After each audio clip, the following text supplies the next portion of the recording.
जय हिंद साथियों, concept defence academy में आप सभी का स्वागत है। साथियों, आपको बता दूं, बिहार पुलिस 19,838 पदों पे जो नई भर्ती आई है उसको देखते हुए हम लोगों के द्वारा बिहार पुलिस का फुल मेगा मॉक टेस्ट का आयोजन 12 जून से अर्थात आज ही के दिन से स्टार्ट किया गया है। ऐसे स्थिति में हम लोगों का 30 प्रैक्टिस सेट कराने का टारगेट है, जिसमें सभी क्वेश्चन एक्सपेक्टेड होंगे। अगर आप इस क्वेश्चन को देखते हैं तो एग्जाम में जरूर क्वेश्चन फंसने के चांस है। तो साथियों, आज जो टेस्ट हुआ था 12 जून को, जो जिसका टाइमिंग रखा गया था 12 बजे से 2 बजे के बीच में, तो लगभग 1000+ अभ्यर्थियों ने इस टेस्ट में पार्टिसिपेट किया था, जिसका रैंकिंग भी हम लोग पीडीएफ के माध्यम से और उनका मार्क्स भी व्हाट्सएप के ग्रुप में हम लोग जारी कर दिए हैं। जो अभ्यर्थी अभी तक नहीं जुड़े हैं इस टेस्ट में, साथियों आप लोग जल्दी से जुड़ जाइए। लिंक व्हाट्सएप ग्रुप का डिस्क्रिप्शन बॉक्स में मिल जाएगा। आप लोग उसमें जुड़ जाएंगे तो आपका सारा जानकारी भी प्राप्त होता रहेगा, क्या चल रहा है नहीं चल रहा है। साथ ही साथ आपको बता दूं, ये जो 1015 अभ्यर्थी मेगा मॉक टेस्ट में आज पार्टिसिपेट किए हैं, इन लोगों का आज शाम को फिजिकल ट्रायल भी है, अर्थात ये अपने अपने ग्राउंड में जा करके अपना फिजिकल ट्रायल भी करेंगे। उनके फिजिकल ट्रायल का भी हम लोग रैंकिंग और मेधा सूची जारी करने का कार्य करेंगे। साथियों, बिहार में ऐसा पहली बार जो टेस्ट का आयोजन कराया जा रहा है, यह कुछ नए पैटर्न से थोड़ा सा हटके है। साथियों, आप लोग पहले इस वीडियो को शुरू से लेकर के लास्ट तक देखेंगे तब पता चलेगा। हम लोग 10 टेस्ट करा लेंगे, उसके बाद से लगभग बिहार का सारा हम लोग ब्यौरा कैलकुलेट कर लेंगे कि कितने अभ्यर्थी कितना स्कोर कर रहे हैं, किस कैटेगरी के कितने अभ्यर्थी ज़्यादा मार्क्स उठा रहे हैं, इसका ब्यौरा हम लोग क्या करेंगे, जारी करेंगे। इसके लिए आपको थोड़ा सा वेट करना पड़ेगा। साथियों, शुरुआत का जो टेस्ट हम लोग का अभी चलेगा, लगभग 6-7 टेस्ट होगा, जो एकदम प्रीवियस ईयर में जो बहु क्वेश्चन आए हैं वही वाला प्रैक्टिस सेट होगा। उसके बाद से जितना एक्सपेक्टेड क्वेश्चन है उसको हम लोग प्रत्येक सेट में डालने का प्रयास करेंगे, या कह लीजिए एक्सपेक्टेड क्वेश्चन ही डालेंगे, जो आपके लिए क्या होगा, बहुत फायदेमंद होगा। तो जो भी अभ्यर्थी पहली बार जुड़े हैं, सबसे रिक्वेस्ट है, सबसे पहले आप लोग चैनल को सब्सक्राइब कर बेल बटन जरूर दबा लीजिएगा, ताकि आपको पल पल का अपडेट मिलता रहे। साथियों, आज के वीडियो में जो आज टेस्ट हुआ है उसका हम एनालिसिस करने वाले हैं। एनालिसिस हम थोड़ा सा फास्ट करेंगे। इसका एनालिसिस का रिस्पांस आप लोगों के पास चला भी गया है, अगर नहीं गया होगा तो हम इसको भेजने का भी कार्य करेंगे। आप लोग अभी एनालिसिस देखिए, फुल क्वेश्चन किस प्रकार से पूछा गया था। ये लास्ट ईयर जो क्वेश्चन पूछा गया था 21,391 पदों में, उसी का मैं एनालिसिस ले करके आया हूं, अर्थात इसी का आज टेस्ट रहा था। तो चलिए साथियों, हम लोग वीडियो को स्टार्ट करते हैं। सबसे पहले हम इस पीडीएफ में आपको कुछ दिखाना चाहते हैं। साथियों, ये जो पीडीएफ आपको दिखाई दे रहा है, यहाँ पे ऊपर में दिखाई दे रहा होगा जितने अभ्यर्थियों ने पार्टिसिपेट किया था उनका नाम दिखाई दे रहा है, अर्थात 1015 अभ्यर्थियों ने 2 घंटे में अपना टेस्ट देने का कार्य किया था। तो इनका सारा का सारा ब्यौरा है, और कौन से अभ्यर्थी किस जिला से हैं उसका यहाँ पे ब्यौरा है। आपको बता दूं कि बिहार का जितना जिला है, 38 जिला है, यहाँ से सभी जिला से अभ्यर्थी ने पार्टिसिपेट करने का कार्य किया है, जिनका पाई चार्ट पे यहाँ पे आप लोग देख सकते हैं। यहाँ पे सभी जिला का है, ठीक। साथ ही साथ किस कैटेगरी के कितने % अभ्यर्थियों ने पार्टिसिपेट किया था उसका भी ब्यौरा है। साथियों, यह चीज देखिए, यह चीज आपको कहीं नहीं मिलेगा। इतना जेन्युइन काम, इतना ऑथेंटिक काम कोई नहीं करेगा। और हम लोग जो कर रहे हैं ना साथियों, हम लोग कट ऑफ भी आपका निकाल के दिखाएंगे कि 19,838 पदों का मैक्सिमम कट ऑफ कितना जा सकता है। तो साथियों, यहाँ पे पहले ये चीज देखिए, ये जो ग्रीन कलर है ये ईबीसी कैटेगरी को दिखा रहा है। ग्रीन कलर ईबीसी कैटेगरी को दिखा रहा है, ये ध्यान रखिएगा, ये ईबीसी कैटेगरी है। जो येलो कलर है ये है आपका बीसी कैटेगरी। जो ये ऑरेंज कलर है साथियों, ये है ईडब्ल्यूएस। और ये जो है आपका एससी कैटेगरी का ये चार्ट है, ये एससी कैटेगरी है। और ये जो बच जा रहा है ये एसटी कैटेगरी है, और ये जो है आपका यूआर है। साथियों, इस चार्ट को देख करके आप एक चीज समझिए, आपको मैं ये बता देना चाहता हूं, बिहार पुलिस का जो भी वैकेंसी आता है उस वैकेंसी में जो सबसे ज्यादा अभ्यर्थी पार्टिसिपेट जिस कैटेगरी से करते हैं वह करते हैं बीसी, ईबीसी कैटेगरी और बीसी कैटेगरी से। यही दोनों अभ्यर्थी ज्यादा होते हैं। कभी बीसी कैटेगरी का बोलबाला ज्यादा रहता है तो कभी ईबीसी कैटेगरी का बोलबाला ज्यादा रहता है। यह हम लोगों के टेस्ट के माध्यम से भी प्रूफ हो रहा है कि 34.5% अभ्यर्थी ईबीसी कैटेगरी के पार्टिसिपेट किए हैं, 27.4% बीसी कैटेगरी के पार्टिसिपेट किए हैं। उसी प्रकार से एससी कैटेगरी के अभ्यर्थी 15.3% पार्टिसिपेट किए हैं, और ईडब्ल्यूएस के लगभग 15% अभ्यर्थी क्या किए हैं, पार्टिसिपेट किए हैं। यूआर कैटेगरी का जो अभ्यर्थी हैं इनका परसेंटेज बहुत कम है, ना के बराबर होता है, 2-3% होता है। और एसटी कैटेगरी का भी और भी क्या होता है, कम होता है। तो एक चीज आज ही से आप लोग समझ जाइए, इन फ्यूचर कभी भी अगर कट ऑफ जाएगा, हायर लेवल का, तो साथियों बीसी ईबीसी का ये टफेस्ट कट ऑफ होता है। उसके बाद से एससी और ईडब्ल्यूएस का जो कट ऑफ रहता है लगभग पैरेलल रहता है, और यूआर का तो सबसे टॉप पे ही रहता है, ये आपको पता होगा, है ना। तो साथियों ये आज के टेस्ट का ये रिस्पॉन्स रहा है, कितने % अभ्यर्थियों ने पार्टिसिपेट किया है। तो चलिए साथियों अब हम आते हैं सीधे क्वेश्चन पे। साथियों क्वेश्चन आप लोग देखेंगे ना, तो क्वेश्चन में भी आपको समझ में आएगा कि क्वेश्चन में कौन से क्वेश्चन को कितने % अभ्यर्थियों ने सही अटेम्प्ट किया है और कितने % अभ्यर्थियों ने गलत अटेम्प्ट किया है, ये भी आपको देखने के लिए मिलेगा। ऐसा सिस्टम आपको कहीं भी नहीं मिलेगा, किसी भी टेस्ट में नहीं मिलेगा। लोग आते हैं बस क्वेश्चन बता के चले जाते हैं, आपको हम लोग दिखा रहे हैं एकदम एनालिसिस कि पूरा मार्केट में चल क्या रहा है, अर्थात आप जिस क्वेश्चन को सही कर रहे हैं उसको कितने % अभ्यर्थी सही करने का कार्य कर रहे हैं या गलत करने का कार्य कर रहे हैं। इससे अप्रोच पता चलता है और इससे पता चलता है आपका चयन होगा कि नहीं या आपको किस दिशा में काम करना है। जैसे में साथियों यहाँ पे देखिए जो पहला क्वेश्चन आया था आज के टेस्ट में, साथियों जो पहला क्वेश्चन है कह रहा है कि केंद्र शासित प्रदेश पुडुचेरी के संदर्भ में निम्न कथनों पर विचार करें, है ना। साथियों यहाँ पे देख लीजिए, कह रहा है कि यह पूर्व में बंगाल की खाड़ी एवं शेष 3 दिशाओं में तमिलनाडु द्वारा घिरा है। ये बात क्या है, सही है। साथियों आपको पता है कि जो तमिलनाडु है यह बिहार का दक्षिणतम राज्य है। यहाँ पे आप लोग देखेंगे यह एक पुडुचेरी है यहाँ पे, जिसका नाम पहले पौंडीचेरी था। इसका स्थापना 1954 में हुआ था। साथियों यह जो पौंडीचेरी है इसमें 4 प्रमुख जिले हैं, है ना। जैसे आप लोग माहे जिला का नाम सुने होंगे, कराईकल का नाम सुने होंगे, आप लोग यनम का नाम सुने होंगे, पौंडीचेरी का सुने होंगे। ये 4 प्रमुख क्या है यहाँ के जिले हैं और ये बंगाल की खाड़ी में स्थित है। आपको पता है कि बिहार में पूरा भारत के पूरब में बे ऑफ बंगाल है, पश्चिम में अरबियन सी है और दक्षिण में इंडियन ओशन है, तो बंगाल की खाड़ी में स्थित है। अर्थात पहला कथन आपका क्या है साथियों, सही है। अगला क्वेश्चन क्या कह रहा है, अगला कथन दे रहा है इसमें कि केंद्र शासित प्रदेश पुडुचेरी में 4 छोटे असंबद्ध जिले हैं, उपयुक्त कौन सा सही है। ये भी सही है। अभी मैं 4 जिला का नाम बता दिया, यनम, माहे, कराईकल और एक आपका हो गया पुडुचेरी, 4 जिले हो गए। अर्थात इसमें दोनों कथन सही है, इसमें दोनों कथन क्या है, सही है। तो करेक्ट आंसर हो जाएगा ऑप्शन नंबर सी।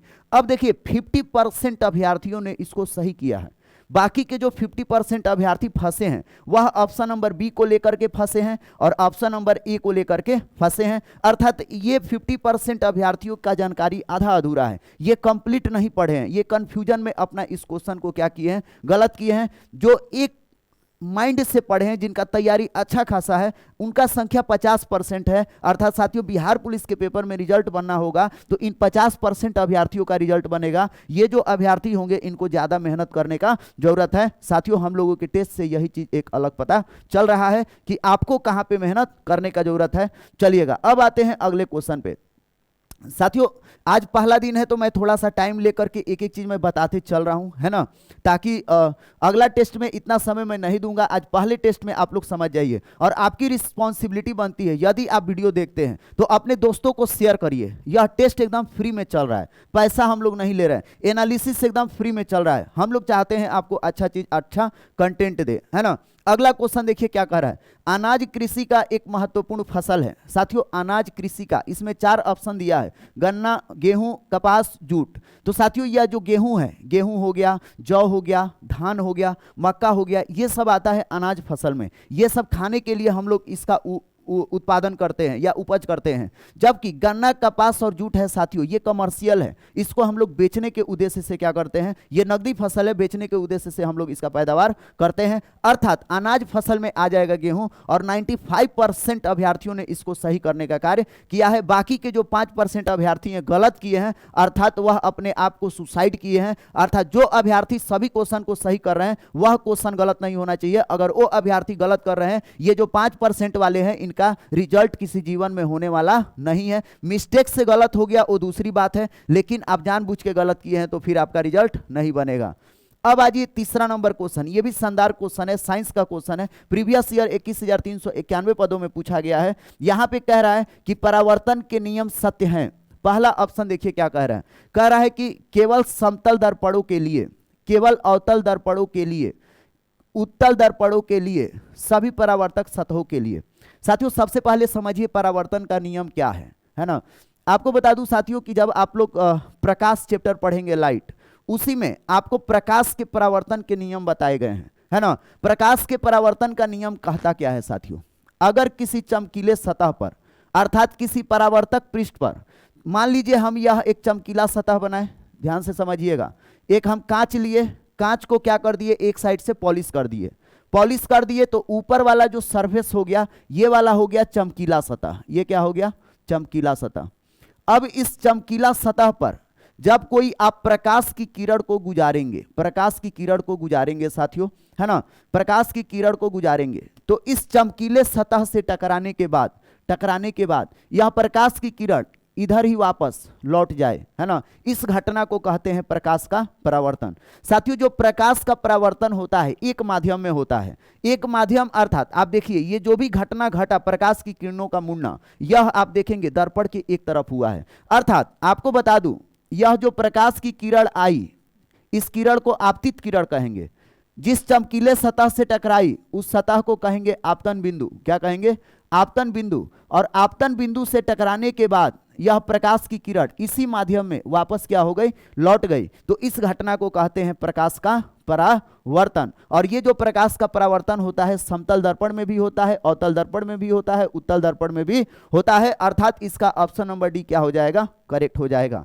परीक्षा के लिहाज से क्या इंपॉर्टेंट है साथियों, परीक्षा के लिहाज से जो इंपॉर्टेंट है, ये इंपॉर्टेंट है प्रकाश के परावर्तन के नियम में साथियों की जो आपतन कोण होता है और परावर्तन कोण होता है ये दोनों क्या होता है, आपस में बराबर होता है। और ये भी होता है कि आपतित किरण, परावर्तित किरण और जो अभिलंब, आपतन बिंदु से जो अभिलंब खींचते हैं यह तीनों आपस में क्या होते हैं, तीनों एक ही तल में होते हैं। यह प्रकाश के परावर्तन का नियम है। इससे भी ज्यादा इंपॉर्टेंट है कि जो अवतल दर्पण और उत्तल दर्पण का उपयोग है यह सबसे ज्यादा पूछा जाता है। तो साथियों अवतल दर्पण का खासियत क्या है, अवतल दर्पण का खासियत है ये छोटी चीजों को बड़ा करके क्या करता है, दिखाता है। अर्थात जहां पे बड़ा देखना हो छोटी चीजों को, जैसे दांत के डॉक्टर हैं, गले के डॉक्टर हैं, कान के डॉक्टर हैं, सेविंग जो होता है सेविंग वाला दर्पण होता है, इन सभी चीजों पे छोटी चीजों को बड़ा करके देखने का जरूरत होता है, तो वहां अवतल दर्पण का क्या होता है, उपयोग होता है। साथियों ये प्रकाश की किरणों को सिकुड़ता है ना, इस वजह से जहां पे सिकुड़ने का, जहां पे लाइट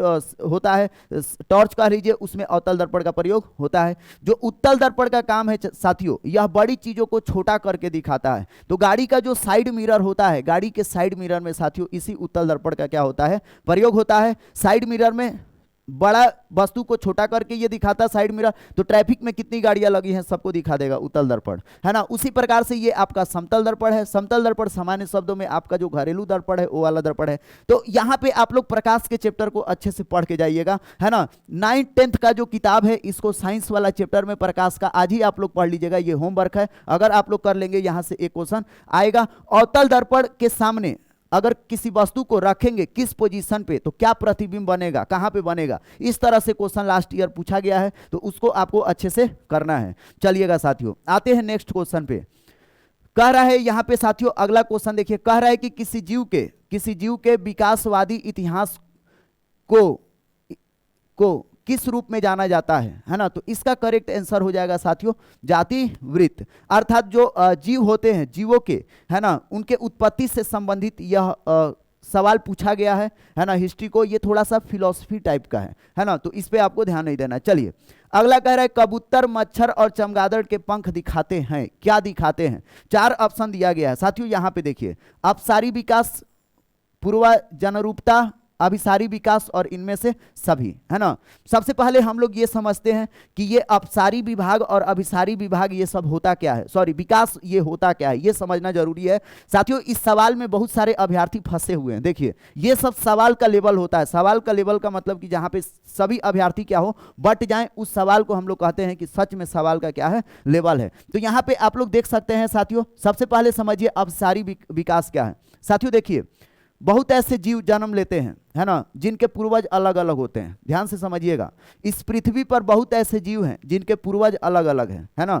जैसे कबूतर, मच्छर, चमगादड़, इनके पूर्वज अलग अलग हैं, है ना, लेकिन इनकी विशेषताएं लगभग कैसी है, एक जैसी है। तो इस तरह का जो विकास होता है, अलग अलग पूर्वजों से सेम विशेषताओं वाले जीवों का जो विकास होता है उसको कहते हैं अभिसारी विकास। क्या कहते हैं, अभिसारी विकास। और एक पूर्वज से अनेक जीवों का जो उत्पत्ति होता है, इस तरह के विकास को हम लोग कहते हैं अपसारी विकास। तो साथियों ये जो कबूतर, मच्छर और चमगादड़ है ना, यह अभिसारी विकास के उदाहरण है। तो इसका करेक्ट आंसर आंसर हो जाएगा ऑप्शन नंबर सी। और इसको 20% अभ्यर्थियों ने सही करने का कार्य किया है। अगर 20% अभ्यर्थी इसको सही किए हैं तो समझिएगा ये रिजल्ट के लिए हकदार है। इनका 19,838 पदों में कोई रिजल्ट टाल नहीं सकता है।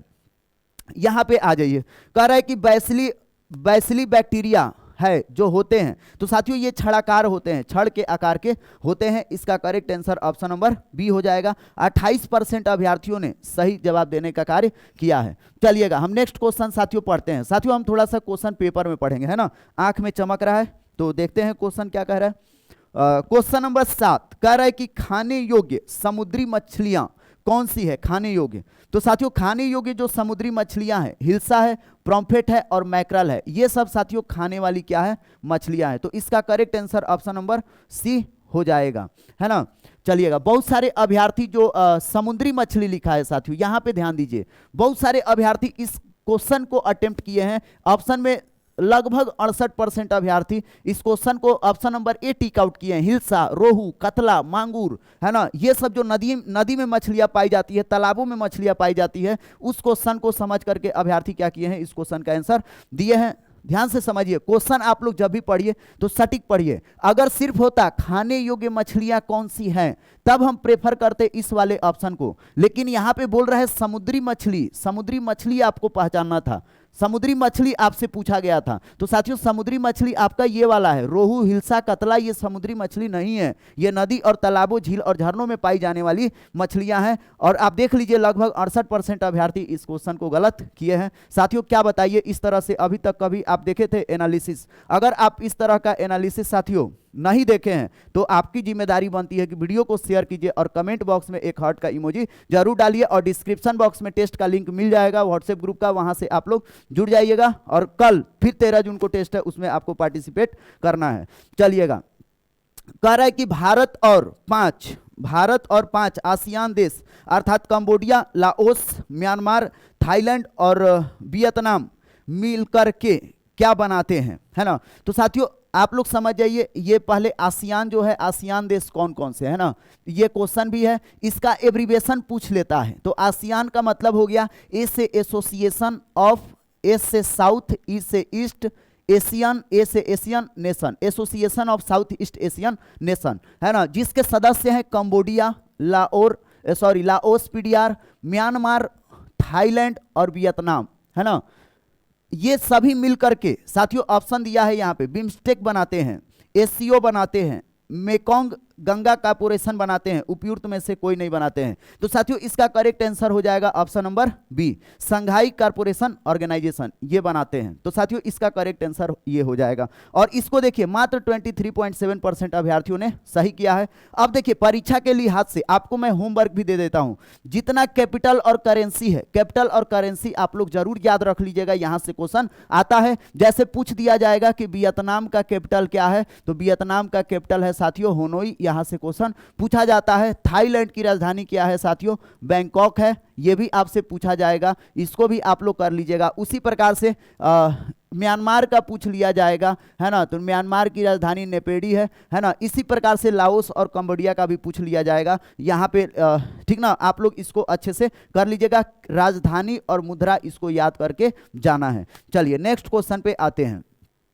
चलिए, कह रहा है कि निम्नलिखित में से कौन सा एक प्रत्यक्ष कर नहीं है। साथियों टैक्स दो प्रकार का, एक मान लीजिए प्रत्यक्ष हो गया, एक हो गया अप्रत्यक्ष। प्रत्यक्ष कर का मतलब जो आपके डायरेक्ट इनकम पे लगता है, कमाई पे डायरेक्ट टैक्स लगता है। जैसे मान लीजिए आप नौकरी में है ना, आप नौकरी किए, 30 दिन ड्यूटी किए, जिस दिन सैलरी आया उसी सैलरी में से डायरेक्ट क्या कर लिया गया, आपका जो इनकम टैक्स है, इनकम टैक्स ले लिया गया। तो इस तरह का डायरेक्ट कमाई पर जो कर लगता है उसको कहते हैं प्रत्यक्ष कर, और जो इनडायरेक्टली रूप से लगता है उसको कहते हैं अप्रत्यक्ष कर। जैसे मान लीजिए आप शैम्पू खरीदने गए, तो शैम्पू आप खरीदने जाते हैं तो शैम्पू का जो प्राइस है उसमें टैक्स जुड़ा होता है, लेकिन आप टैक्स शैम्पू वाले कंपनी को दे रहे हैं, है ना, डायरेक्ट आप भारत सरकार को टैक्स नहीं दे रहे हैं। वो जो शैम्पू वाली कंपनी है, कंपनी दे रही है भारत सरकार को, है ना। इसका मतलब कि जो टैक्स शैम्पू खरीदे आप, उस पर जो टैक्स लगा आपने इनडायरेक्ट रूप से पे किया है, डायरेक्ट पे नहीं किया है। तो इस प्रकार के कर को अप्रत्यक्ष कर कहते हैं, है ना। तो साथ साथियों जो संपत्ति कर आता है ये प्रत्यक्ष कर में आता है, ये संपत्ति कर है। इसके अलावा उपहार कर, आप किसी को गिफ्ट देते हैं, है ना, तो डायरेक्ट अगले व्यक्ति को इनकम हो जाता है, कुछ आय हो जाता है ना, तो इस वजह से ये भी है प्रत्यक्ष कर। संपदा शुल्क ये भी आपका क्या है, ये आपका प्रत्यक्ष कर है। जो बिक्री कर है सेल टैक्स साथियों ये है आपका अप्रत्यक्ष कर। इसका करेक्ट आंसर हो जाएगा ऑप्शन नंबर ए, और 34% अभ्यर्थियों ने सही आंसर देने का कार्य किया है। साथियों जहां पे ऑप्शन के आंसर में अभ्यर्थियों का बंटवारा हो जा रहा है, इस बात को समझिएगा कि ये सब क्वेश्चन क्या है, अच्छा खासा है ना। चलिएगा अगला क्वेश्चन देखिए यहां पे क्या कह रहा है। अगला क्वेश्चन ये कह रहा है कि डेयरी सहकारी समितियों, चलिए मैं इस पे पढ़ता हूं। कह रहा है कि डेयरी सहकारी समितियों के संबंध में निम्न कथनों पर विचार कीजिए। सरकार डेयरी सहकारी समितियों को ऋण ब्याज 2% में राहत देगी, है ना। तो साथियों यहां पे समझ जाइए ये बिहार से रिलेटेड है। बिहार में जो डेयरी उत्पाद है डेयरी उत्पाद से संबंधित है। बिहार में जो डेयरी उत्पाद से रिलेटेड जो कंपनियां हैं, सुधा हो गया, गंगा हो गया, गोपद हो गया, ये सभी की सभी कंपनियां साथियों ये दूध से डेयरी से क्या है, रिलेटेड है। तो इसमें पहला ऑप्शन कह रहा है सरकार डेयरी सरकारी समितियों को ऋण के ब्याज में 2% राहत देगी, ये क्या है, सही है। उसी प्रकार से फुट एंड माउथ डिसीज और ब्रुसेलोसिस के विरुद्ध घरेलू पशुओं का टीकाकरण 100% होगा, यह भी क्या है, सही है। 15,000 करोड़ द्वारा पशुपालन आधारभूत संरचना निधि का गठन किया जाएगा, यह भी क्या है, सही है। अर्थात इसमें 1 2 3 तीनों क्या है साथियों, सही आंसर होगा। उम्मीद है आपको साथियों चीजों को समझ में आ रहा होगा, है ना। चलिएगा यहां पे देखिए यह डायरेक्ट फैक्ट्स पूछ लिया गया है। साथियों एक चीज और मैं आपको बता दूं, आप लोग करंट अफेयर पढ़ना स्टार्ट कर दीजिए, और करंट अफेयर आप लोग पढ़िए तो बिहार से रिलेट करके ज्यादातर पढ़िए, और स्पोर्ट्स वाले सेक्शन को टारगेट कर लीजिए, यहां से क्वेश्चन पूछ लिया जाएगा। जो महत्वपूर्ण नियुक्तियां हैं, महत्वपूर्ण पुरस्कार है, जो किताब है, जो महत्वपूर्ण रचनाएं हैं, है ना, इसको भी आपको पढ़ना है। करंट अफेयर में जो साइंस एंड टेक के फील्ड में हुआ है ये आपको पढ़ के जाना है। नया नया जो इनोवेशन हुआ है इसको पढ़ के आपको जाना है करंट अफेयर में। सखी वे मुझसे कहकर जाते हैं किस कवि की काव्य पंक्ति है, तो साथियों ये मैथिली शरण गुप्त का पंक्ति है। आपको मैं एक और होमवर्क दे देता हूं, जितने किताब के, है ना, रचना एवं रचनाकार हैं, है ना, उसको आप लोग जरूर साथियों देखिएगा, वो उसको रट के जाइएगा, वहां से एक क्वेश्चन पूछा जाएगा, तो इसका मैथिली शरण गुप्त हो जाएगा करेक्ट आंसर। चलिए नेक्स्ट क्वेश्चन पे आते हैं। अगला क्वेश्चन क्या कह रहा है साथियों, कह रहा है कि सही क्रम चुनिए। इसमें सही क्रम चुनना है साथियों। यहां पे कह रहा है क्या चीज कि सांसदों में सबसे महत्वपूर्ण स्थान प्रधानमंत्री का होता है। सांसद चुनाव के द्वारा आते हैं। भारत में संसदीय व्यवस्था कायम है। प्रधानमंत्री लोकसभा के सांसदों द्वारा चुने जाते हैं। साथियों इसको रीअरेंज करना है, सही क्रम में क्या करना है, अरेंज करना है। 4 ऑप्शन दिया हुआ है। तो साथियों सबसे पहले हम जाएंगे भारत में संसदीय व्यवस्था क्या है, कायम है, ऑप्शन नंबर 3 से जाएंगे, है ना। और ये जो संसदीय प्रणाली लिया गया है यह ब्रिटेन के संविधान से लिया गया है। उसके बाद से साथियों दूसरा सांसद चुनाव के द्वारा, सांसद चुनाव के द्वारा आते हैं, यह भी बात क्या है, सही है। अर्थात सबसे पहले संसदीय व्यवस्था होगा, उस संसदीय व्यवस्था में एक क्या होगा साथियों, सांसद होगा, और फिर वह जो सांसद होगा वह सांसद क्या करेगा, सबसे महत्वपूर्ण स्थान, उन सांसदों में सबसे महत्वपूर्ण स्थान किनका होगा साथियों, प्रधानमंत्री का होगा, अर्थात 1 नंबर आएगा। और प्रधानमंत्री लोकसभा के सांसदों द्वारा चुने जाते हैं, ये क्या होगा, सही होगा। भारत में संसदीय व्यवस्था है और इसी संसदीय व्यवस्था में सांसद चुने जाते हैं, और इसी सांसद में जो सबसे महत्वपूर्ण स्थान होता है प्रधानमंत्री का होता है। तो पहले तो 3 2 1 का क्रम तो ऐसे ही कंफर्म है, और चौथा वाला आप नहीं भी आ रहा है तो आप इसको लगा दीजिए। अर्थात इसका क्वेश्चन क्या हो जाएगा, आंसर ऑप्शन नंबर डी। साथियों ये सब शानदार क्वेश्चन है, बिहार पुलिस में इस लेवल का क्वेश्चन पूछा जाता है।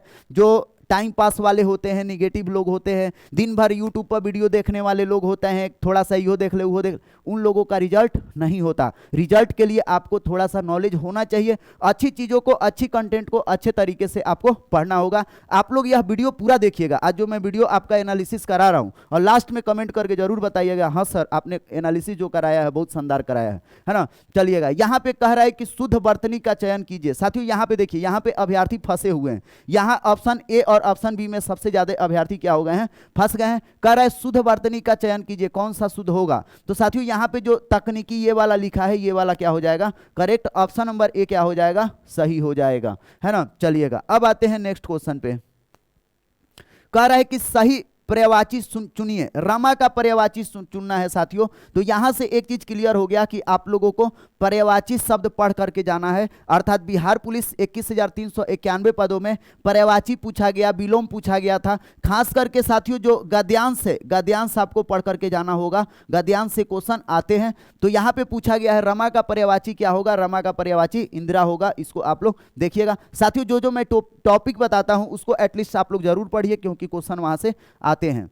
अगला कह रहा है क्या चीज कि समानार्थी शब्द बताएं। वर्ज का समानार्थी शब्द बताना है। तो साथियों वर्ज का जो समानार्थी शब्द होता है यह होता है आपका निषिद्ध। करेक्ट आंसर हो जाएगा ऑप्शन नंबर सी, है ना। चलिए नेक्स्ट क्वेश्चन पे आते हैं। अगला क्वेश्चन देखते हैं क्या है। चलिए अगला क्वेश्चन नंबर 16 कह रहा है, क्वेश्चन नंबर 16 ही है ना, हाँ, कृषि बीमा योजनाओं में शामिल है। कृषि बीमा योजनाओं में शामिल है। यहाँ पे आपको 4 ऑप्शन दिया गया है। पहला प्रधानमंत्री फसल बीमा योजना, ये तो 100% सही है, ये शामिल है। पुनर्गठित मौसम आधारित फसल बीमा योजना 2016, ये भी शामिल है। तो साथियों इसका ए और बी दोनों करेक्ट हो जाएगा ऑप्शन नंबर सी, जिसको 82.8% लोगों ने सही किया है और हमने भी सही किया है। यहाँ पे देखिए क्या कह रहा है कि ट्रिपल बॉटम लाइन के लोकप्रिय अवधारणाओं के संबंध में निम्न में से कौन सा सही है ना। अब इसका 4 ऑप्शन दिया गया है। पहला ऑप्शन क्या कह रहा है कि उच्च विकास दरों को बढ़ावा देने के साथ, है ना, साथ ही मुद्रास्फीति एवं वेतन को निम्न स्तरों पर रखने की योजना है। उच्च विकास दरों, दूसरा बोला उच्च विकास दरों को बढ़ावा देने के साथ ही मुद्रास्फीति एवं विनिमयों का नियंत्रण, विनिमय दरों को स्थिर रखने की, है ना। तीसरा कह रहा है सामाजिक एवं पर्यावरणीय अच्छाइयाँ उत्पन्न करने के साथ ही कारपोरेट घरानों के साथ ही, यहाँ पे पूरा ऑप्शन नहीं दिखाई दे रहा है साथियों। सबसे पहले हम लोग समझते हैं ट्रिपल बॉटम लाइन है क्या। साथियों यह ट्रिपल बॉटम लाइन एक अवधारणा है। जैसे मान लीजिए कोई बिजनेसमैन है, तो जो बिजनेसमैन है साथियों वो अपना बिजनेस कमाए, बिजनेस करे, अपना फाइनेंशियली रूप से वो स्ट्रांग भी हो, लेकिन वह प्लैनेट का ख्याल रखे, ग्रह अर्थात जिस ग्रह पे आप रह रहे हैं उस ग्रह का ख्याल रखें। साथ ही साथ जो सामाजिक स्थिति है, सामाजिक स्थिति का भी ख्याल रखें। ऐसा नहीं हो कि अपने बिजनेस के चक्कर में पता चला कि पूरा पृथ्वी का ही आप शोषण कर लिए, है ना, यहाँ का सारा पर्यावरण आप छिन्न भिन्न कर दिए। ऐसा नहीं करना है, आपको ख्याल रखना है ना। पृथ्वी पे जो पर्यावरण है उसको भी, पृथ्वी पर जो सामाजिक स्थिति है, मानव ह्यूमन जो सोसाइटी है, इसको बैलेंस बना करके रखना है ना। इसी से यह रिलेटेड है साथियों, बिजनेसमैन के लिए यह है ना, जो अमीर घराने के लोग होते हैं, ठीक ना। तो इसका करेक्ट आंसर हो जाएगा साथियों ऑप्शन नंबर सी, है ना। चलिएगा अब आते हैं नेक्स्ट क्वेश्चन पे। कह रहा है निम्नलिखित में से कौन सा शहर भारत की पहली ई कचरा रिसाइलिंग, है ना। साथियों पहली ई कचरा बोला है, ई कचरा, तो इसका करेक्ट आंसर हो जाएगा बेंगलुरु, है ना। ई कचरा मतलब होता क्या है, जैसे साथियों आपका टीवी हो गया, मोबाइल हो गया, है ना, कोई सैटेलाइट हो गया, ये सब जब वेस्ट हो जाता है साथियों, वेस्ट मटेरियल, तो इस तरह के इलेक्ट्रॉनिक डिवाइस के वेस्ट मटेरियल को ई कचरा कहते हैं। ई मतलब इलेक्ट्रॉनिक, कचरा मतलब कचरा, है ना। तो ये आपको स्थापित हो रहा है कहाँ पे, बेंगलुरु में, है ना। ऐसे कचरा के लिए आप देखेंगे भोपाल में भी ई कचरा को छोड़ करके नॉर्मल कचरा, है ना, जो इंदौर शहर है वहां भी रिसाइकलिंग का व्यवस्था किया गया है। जो दिल्ली है, दिल्ली में भी आप देखेंगे कचरे को रिसाइकलिंग करने के लिए वहां पे सारा सिस्टम क्या कर दिया गया है, बैठा दिया गया है, अर्थात यूनिट बैठा दिया गया है। तो इसका करेक्ट आंसर हो जाएगा बेंगलुरु। साथियों जो ऑप्शन था आप लोगों का, ऑप्शन में शायद भोपाल है, तो उसको थोड़ा सा आप लोग सुधारने का कार्य कीजिएगा। चलिए नेक्स्ट क्वेश्चन पे आते हैं। कह रहे निम्नलिखित में से कौन सा उस कांच के बर्तन की दीवारों को गीला नहीं करता है जिसमें इसे रखा जाता है। साथियों आपको बता दूं कि जो ससंजक बल होता है और असंजक बल होता है, यही बल कारण होता है किसी भी दीवार को गीला करेगा या नहीं करेगा। जब तरल पदार्थ को आप उन दीवार पर क्या करेंगे, गिराएंगे तब या रखेंगे तब, है ना। तो साथियों जो पारा होता है, पारा यह क्या करता है, कांच के बर्तन के दीवारों को गीला नहीं करता है। यह क्वेश्चन आता है कि पारा, क्वेश्चन इस प्रकार से आता है कि जल कांच को भिगोता है लेकिन पारा कांच को नहीं भिगोता, क्यों, है ना। तो ऐसा इसलिए होता है, जो पारा होता है, पारा का ससंजक बल क्या होता है, ज्यादा होता है जो कांच होता है कांच से। इस वजह से क्या होता है, पारा चिपक नहीं पाता है ना। अगर इसी पे अगर पानी रखेंगे तो पानी का जो ससंजक बल है उससे कम हो जाता है ना, कांच से। इस वजह से वो जाकर के उसमें क्या हो जाता है, चिपक जाता है ना। चलिएगा अब आते हैं नेक्स्ट क्वेश्चन पे। अगला क्वेश्चन देखिए, पदार्थ के तापमान, पदार्थ के तापमान में परिवर्तन के दौरान आपूर्ति की गई ऊष्मा ऊर्जा किस रूप में संग्रहित होती है। साथियों साइंस का क्वेश्चन है। तो यहां पे देखिए क्या बोल रहा है, पदार्थ के तापमान में परिवर्तन के दौरान, पदार्थ के तापमान में परिवर्तन कब होगा साथियों, अगर मान लीजिए आप गति कर रहे हैं तभी होगा, है ना। आपूर्ति की गई ऊष्मा ऊर्जा किस रूप में संग्रहित होती है, तो साथियों गतिज ऊर्जा के रूप में क्या होती है, संग्रहित होती है। तो इसको याद रखिएगा साथियों, गतिज ऊर्जा बराबर होता है के ई, काइनेटिक एनर्जी से दिखाते हैं, हाफ एम वी स्क्वायर होता है ना, हाफ एम वी स्क्वायर, जहां एम हो गया द्रव्यमान और भी हो गया वेग। गति के कारण जो ऊर्जा निकलती है या जो हीट जनरेट होता है उसको हम लोग कहते हैं गतिज ऊर्जा, है ना। गतिज ऊर्जा और संवेग में संबंध पूछता है और यह भी पूछता है कि जब वेग को 2 गुना करेंगे तो गतिज ऊर्जा कितना गुना बढ़ेगा, है ना। तो काइनेटिक एनर्जी और वेग का संबंध आप लोग देख लीजिए और वेग का संबंध आप लोग देख लीजिए। एक और पूछता है संवेग और गतिज ऊर्जा में संबंध। तो संवेग और गतिज ऊर्जा में संबंध हम लोग कैसे निकालेंगे साथियों, आपको भी पता है कि जो काइनेटिक एनर्जी है, काइनेटिक एनर्जी बराबर होता है हाफ एम वी स्क्वायर, है ना। अब यहां पे समझ जाइए, हम ऊपर में m का गुणा कर देते हैं और नीचे में भी m का गुणा कर देते हैं। ऐसे में होगा क्या साथियों, यहां पे देखिए ये हो जाएगा आपको half m square v square बटा m हो जाएगा, है ना। और इसको करेंगे तो 1/2 और ये हो गया एम वी का स्क्वायर डिवाइडेड बाई m, है ना। और संवेग बराबर होता है p बराबर होता है एम वी, है ना। तो इस एम वी के जगह पे आप p रख देंगे साथियों, तो ये हो जाएगा p स्क्वायर बटा 2m, अर्थात काइनेटिक एनर्जी बराबर हाफ एम वी स्क्वायर तो होता ही है, साथ ही साथ p स्क्वायर बटा 2m भी होता है, ठीक ना। तो इस तरह से भी सवाल पूछा जाता है बिहार पुलिस में। चलिए नेक्स्ट क्वेश्चन पे आते हैं। कह रहा है कि जब चलती बस का चालक अचानक ब्रेक लगाता है तो उसमें बैठे यात्री आगे की दिशा में गिर जाते हैं, इसे समझाया जा सकता है साथियों। तो ये इसे समझाया जा सकता है, 4 ऑप्शन दिया, सापेक्षता का सिद्धांत, न्यूटन के प्रथम नियम, न्यूटन गति के दूसरे नियम और न्यूटन के तीसरे नियम द्वारा। तो साथियों इसका जो करेक्ट आंसर होगा ये हो जाएगा ऑप्शन नंबर बी, न्यूटन के प्रथम नियम के द्वारा। साथियों आपको बता दूं, जो न्यूटन का प्रथम नियम है उसे हम लोग जड़त्व का नियम भी कहते हैं, या उसे ही हम लोग गैलीलियो का नियम भी कहते हैं। साथियों आपको बता दूं कि जड़त्व किसी पदार्थ का ऐसा गुण है जो स्थिर अवस्था में है तो स्थिर रहना पसंद करता है, गति में है तो गति करना पसंद करता है ना। अगर किसी दिशा में मूव कर रहा है तो वह उसी दिशा में मूव करना पसंद करता है। यह जड़त्व का नियम है साथियों। तो न्यूटन का जो प्रथम नियम है उसे हम लोग जड़त्व का नियम कहते हैं। और जड़त्व की 3 अवस्थाएं होती है, विराम की अवस्था, गति की अवस्था और दिशा की अवस्था। विराम की अवस्था का मतलब हो गया वस्तु अगर विरामा अवस्था में है तो विरामा अवस्था में ही रहना पसंद करता है, गति में है तो गति ही करना पसंद करता है, जिस दिशा में घूम रहा है उसी दिशा में घूमना पसंद करता है जब तक कि उस पर कोई बाह्य बल न लगाया जाए। और न्यूटन का प्रथम नियम भी यही कहता है। न्यूटन के प्रथम नियम से बल की क्या मिलती है, परिभाषा मिलती है। साथियों अगर आप किसी बस में बैठे हुए हैं तो बस में जब आप बैठे हुए हैं तो आपका शरीर क्या होगा साथियों, शरीर रेस्ट में होगा, अपर पार्ट होगा आपका रेस्ट में, लोअर पार्ट होगा आपका गति में। तो साथियों जब ड्राइवर अचानक क्या करेगा, ब्रेक लगाएगा चलती बस में, सॉरी ये चलती बस वाला है,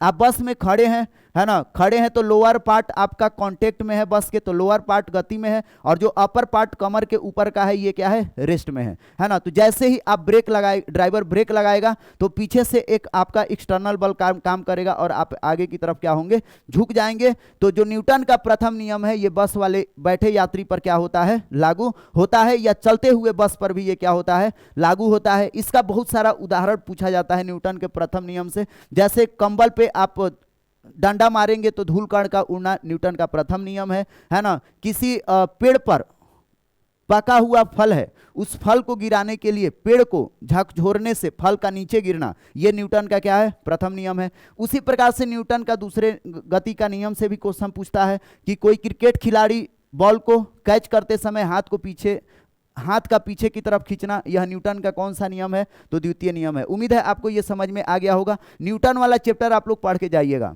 यहां पे देखिए अगला क्वेश्चन क्या है, क्वेश्चन नंबर 22, कह रहा है निम्नलिखित में से कौन सा, अच्छा 22 है ना, कह रहा है कि निम्नलिखित विपरीतार्थक शब्द बताएं, है ना। उत्कर्ष का इसमें 4 ऑप्शन दिया हुआ है। उत्कर्ष का मतलब साथियों एक है संघर्ष, अपकर्ष, परामर्श और ये हो गया उत्कर्ष। तो इसका करेक्ट आंसर हो जाएगा अपकर्ष, ऑप्शन नंबर बी करेक्ट हो जाएगा। बहुत सारे अभ्यर्थी इसको सही भी किए हैं। चलिए नेक्स्ट क्वेश्चन पे आते हैं। कह रहा है कि सांझ और रात के बीच के समय को क्या कहते हैं? सांझ और रात के बीच के समय को तो साथियों कहते हैं गोधूली, है ना। ऑप्शन नंबर सी इसका क्या हो जाएगा? करेक्ट हो जाएगा। ये सब फैक्चुअल डेटा है, फटाफट कर लेते हैं ना। चलिए, कह रहा है कि असंगत, क्या कह रहा है? असंगत या बेमेल का चयन कीजिए, असंगत का, है ना। तो साथियों इसमें असंगत हम लोग को छांटना है। तो एक है रोष, कोप, अमर्ष और अशोक, है ना। कोप का मतलब होता है साथियों गुस्सा, क्रोध होता है। कोप का मतलब क्या होता है? क्रोध। और ये सब बाकी का जो अमर्ष हो गया, अशोक हो गया, रोष हो गया, इसका मतलब होता है दुख, है ना। तो इन चारों में जो सबसे अलग है वह है आपका कोप। ऑप्शन नंबर बी क्या हो जाएगा? करेक्ट। और इसको देखिए, बहुत सारे अभ्यर्थी 57 नंबर सही किए हैं ना। 57% डी नंबर ऑप्शन मारे हैं, जो क्या है? गलत है। चलिए अगला क्वेश्चन देखिए, यहां पे कह रहा है इस गुफा में गया काल कवलित हो गया, है ना। यहाँ पे खाली स्थान को भरना है। तो ये तो सिंपल दिख रहा है, जो गुफा में गया वह क्या हो गया? काल कलवित हो गया, है ना। और यहाँ पे बहुत सारे अभ्यर्थी जो कोई मारे हैं, जो कोई नहीं होगा, है ना, जो होगा, ठीक ना। चलिए नेक्स्ट क्वेश्चन पे आते हैं।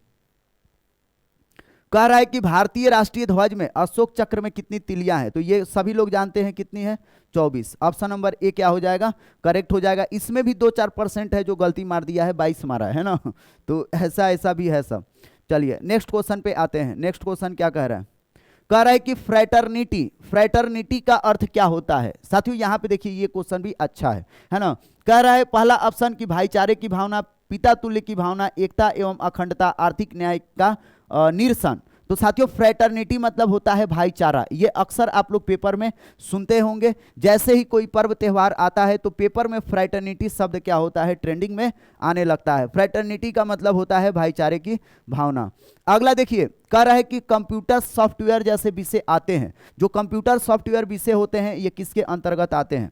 साथियों आपको बता दूं, जो भारत का संविधान है, भारत के संविधान में सभी विषयों का बंटवारा कर दिया गया है। अर्थात कुछ विषय को संघ सूची के अंतर्गत रखा गया है। अर्थात कुछ विषयों पे जो कानून बनाएगी वह भारत सरकार बनाएगी, है ना। अर्थात केंद्र सरकार बनाएगी। राज्य सूची के अंतर्गत कुछ विषय रखे गए हैं जिस पर राज्य सरकार नियम और कानून बनाएगा। जैसे मान के चलिए किसी राज्य सरकार कोई कहीं पे खनन करना हो, है ना, तो खनन संबंधी जो भी कानून बनेगा, है ना, किसी भी राज्य में, तो उस पर कानून बनाएगी राज्य सरकार। कौन बनाएगी? राज्य सरकार, केंद्र सरकार नहीं बनाएगी। कोई मान लीजिए कोई अंतरराष्ट्रीय कोई मुद्दा है ना, कोई संधि समझौता करना है, तो इस प्रकार का जो कानून कुछ बनाना होगा तो वह संघ की सरकार बनाएगी, अर्थात केंद्र सरकार बनाएगी।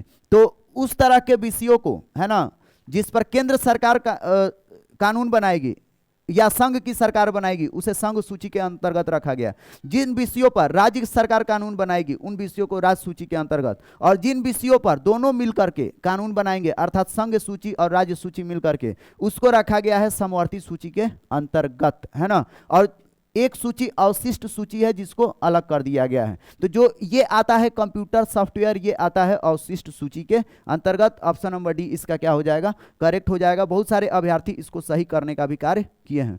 चलिए अगला कह रहा है कि निम्नलिखित में से कौन सा अनुच्छेद राज्य के नीति निर्देशक सिद्धांतों से संबंधित है? साथियों आपको बता दूं, संविधान का जो भाग 4 है ना, संविधान का भाग 4 यह है आपको अनुच्छेद 36 से लेकर के 51 तक, 36 से 51 तक, और 36 से 51 तक जो अनुच्छेद है यह इसमें राज्य के नीति निर्देशक तत्व के बारे में वर्णन है। अर्थात जो भी राज्य है, राज्य कल्याणकारी राज्य होगा, अर्थात राज्य का मतलब जो देश है, देश कोई भी कार्य करेगा तो जनता के कल्याण के लिए कार्य करेगा। इसका जो नीति निर्देश है ये बताया गया है संविधान के भाग 4 में, अनुच्छेद 36 से लेके 51 तक। तो इसमें कह रहा है कि कौन सा अनुच्छेद राज्य के नीति निर्देशक सिद्धांतों से संबंधित है, तो 36 से 51 के बीच में आएगा 44। तो ऑप्शन नंबर डी क्या हो जाएगा? करेक्ट। संविधान का भाग 3 12 से 35 यह मौलिक अधिकार से संबंधित है, और जो संविधान का भाग 4 का क है यह मौलिक कर्तव्य से संबंधित है, ये भी याद रखिएगा।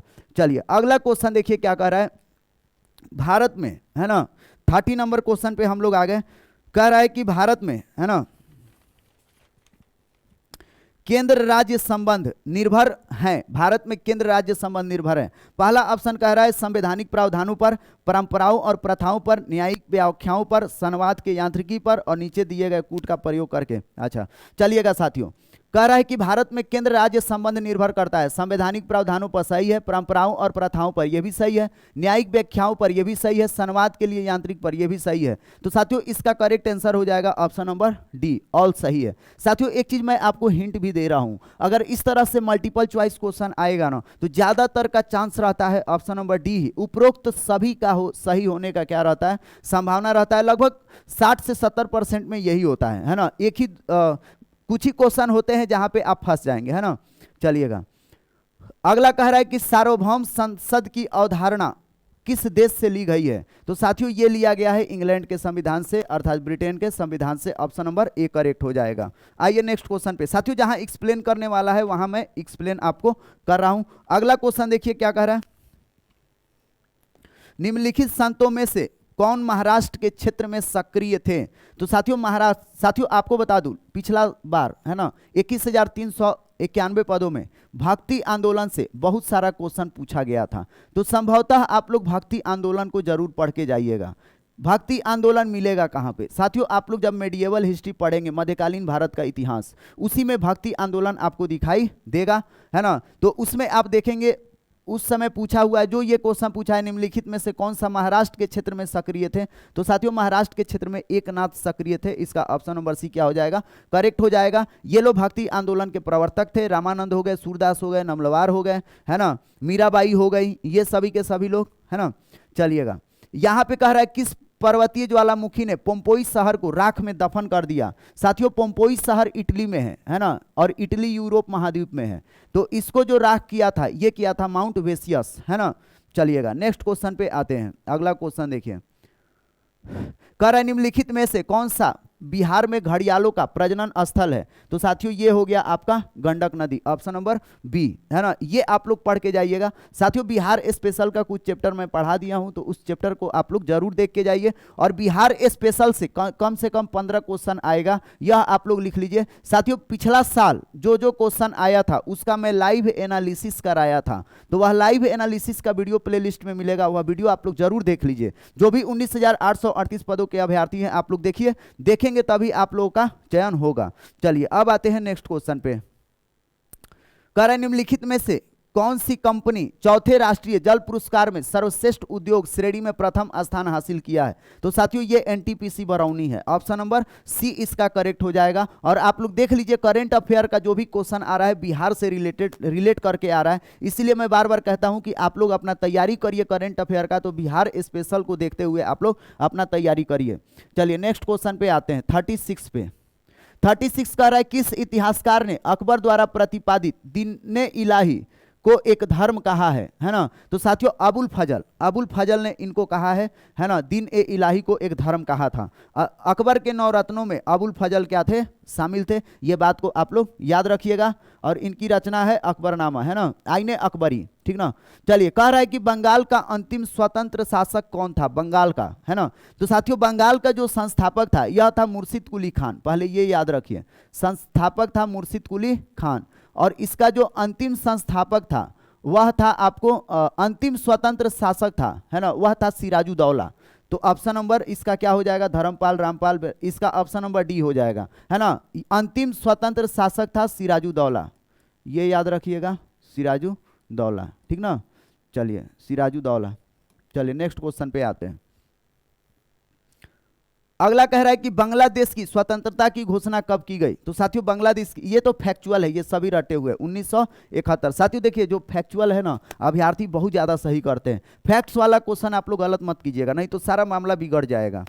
चलिए अगला क्वेश्चन देखिए, कह रहा है कि अफीम युद्ध किन 2 देशों के बीच में हुआ था। तो साथियों अफीम युद्ध ब्रिटेन और चीन के बीच में हुआ था, 1839 में शुरू हुआ था, है ना। और आप लोग कमेंट करके बताइए कि खत्म कब हुआ था, 1840 में, 1842 में, 1843 में, है ना, 1844 में, 1845 में, कब ये खत्म हुआ था, ये आप लोग बताइए कमेंट करके, है ना, अफीम युद्ध। चलिए नेक्स्ट क्वेश्चन पे आते हैं।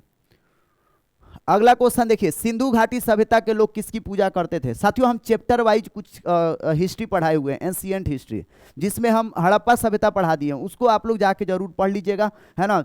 तो ये इसका सिंधु घाटी सभ्यता के लोग किसकी पूजा करते थे? तो पशुपति की। ऑप्शन नंबर बी क्या हो जाएगा? करेक्ट हो जाएगा। सिंधु घाटी की सभ्यता वाला चैप्टर जरूर पढ़ लीजिएगा। मेडिएवल हिस्ट्री का हम मैराथन अपलोड कर दिए हैं, वो भी आप लोग देख लीजिएगा, वहां से क्वेश्चन फंस जाएगा। चलिए नेक्स्ट क्वेश्चन अगला देखिए क्या कह रहा है। कह रहा है कि प्रधानमंत्री, केंद्रीय कैबिनेट मंत्रीगण, मुख्यमंत्रीगण और मंत्रिपरिषद सभी सदस्य हैं योजना आयोग के। अब योजना आयोग नीति आयोग हो गया, आंचलिक परिषद, राष्ट्रीय विकास परिषद। ऑप्शन नंबर बी करेक्ट हो जाएगा साथियों। राष्ट्रीय विकास परिषद के सभी क्या हैं? सदस्य हैं। आइए नेक्स्ट क्वेश्चन पे आते हैं। अगला क्वेश्चन कह रहा है कि भारत के जो 42 है ना, 40 सॉरी कितना नंबर है? 42, हाँ 43, 42 नहीं 38,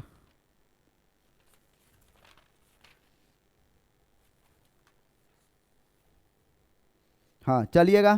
क्वेश्चन कह रहा है कि भारत के नियंत्रक एवं महालेखा परीक्षक का कार्यकाल कितने वर्षों का होता है? कंप्ट्रोलर ऑडिटर जनरल के बारे में क्वेश्चन आपसे पूछा गया है। अर्थात यही जो होते हैं भारत का, समझ लीजिए जितना वित्तीय आय व्यय होता है इसका लेखा जोखा ये करने का कार्य करते हैं। तो इनका जो कार्यकाल होता है 6 वर्षों तक होता है। कितने सालों तक? 6 वर्षों तक।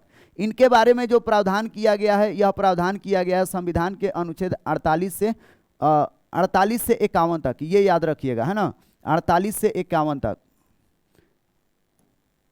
अनुच्छेद 148 से 151 तक, है ना। इनकी जो नियुक्ति करते हैं वो राष्ट्रपति करते हैं, ये याद रखिए, प्रधानमंत्री की अनुशंसा पे।